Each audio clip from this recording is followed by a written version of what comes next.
Hi, in this segment, we're going to talk about CalABLE and the MediCal or Medicaid payback. Now, in the federal law that established the ABLE Act, the law said that upon the death of the designated beneficiary, funds remaining in the ABLE account after payment of all outstanding qualified disability expenses must be used to reimburse states for medical assistance benefits that the designated beneficiary received if the state files a claim for reimbursement. Now, just to be clear, it's from the time of the establishment of the ABLE account here. But once again, federal law did require a lien.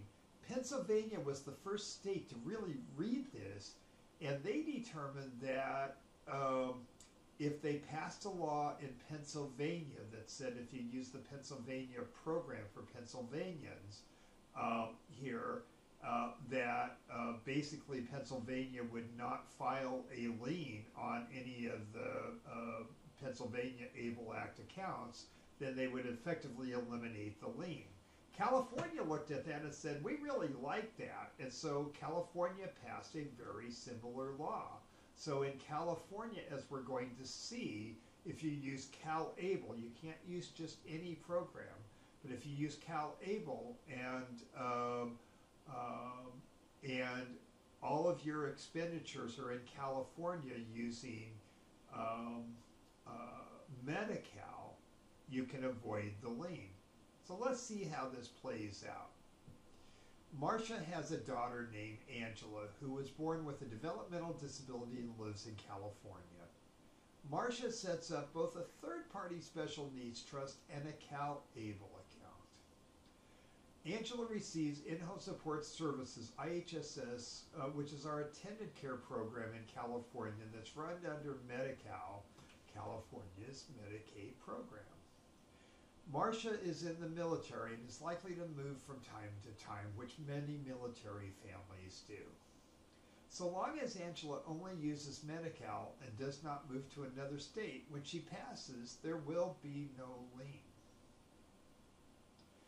If, for instance, she were to move to Colorado, there would be a lien for any Medicaid she used in Colorado to her CalABLE account after the establishment of her CalABLE account. California cannot forgive a lien in Colorado. The third-party trust will not be subject to a lien because it was never owned by Angela. If Marcia is concerned about the possibility of a lien on Angela's CalABLE account upon her death, she might consider using the special needs trust as her primary savings vehicle and pouring over funds into the CalABLE account as needed for Angela's needs.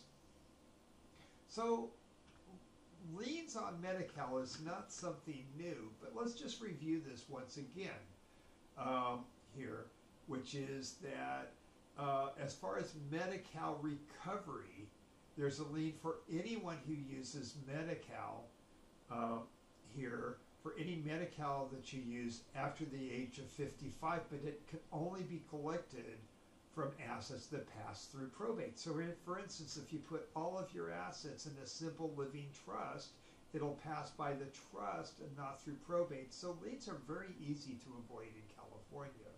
With ABLE accounts, the use of an ABLE program outside of California, there's going to be a lien here because once again, other states cannot forgive the lien in California. But if you use a CalABLE account, there will be no MediCal payback here so long as the Medicaid you used during the period of time that the account was open here was only from California.